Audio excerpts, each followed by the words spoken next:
Coconut oil గురించి చాలా ఒక టైం నడిచింది. కోకోనట్ ఆయిల్ చాలా మంచిది అని చెప్పి, అలాగే మనకి అవకాడో చాలా మంచిది అంటున్నారు. అవకాడో మంచిది. అవకాడోలో ఎక్కువ పాలిఅన్సాచురేటెడ్ ఫ్యాటీ యాసిడ్. అలాగే ఫిష్ ఆయిల్ అనుకోండి, ఫిష్ లో ఉన్న ఆయిల్ omega-3 ఉంటుంది. omega-3 మంచిది. In fact omega, if you are vegetarians, I suggest omega-3 capsules తీసుకోవడం మంచిది. ఫ్యాటీ లివర్ కూడా మంచిది. They are all unsaturated or polyunsaturated. అవి ప్రొటెక్ట్ చేస్తాయి body. So logically sir, ghee అయితే ghee and butter not recommended.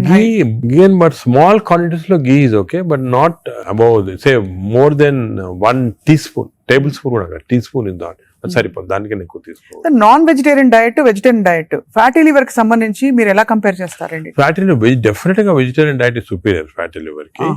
But again vegetarian diet లో if you take carbohydrates అనుకోండి, ఇడ్లీ, ఇటువంటి simple carbohydrates, they can also produce fatty liver very fast.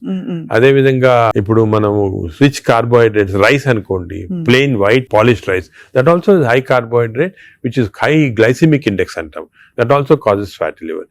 వెరాజ్ millets చాలా తక్కువ chance of millets producing fatty liver. Non vegetarian లో certain thing, for example fish అనుకోండి, అదే egg అనుకోండి, these are less associated with fatty liver. To some extent chicken, but red meat again we do against it.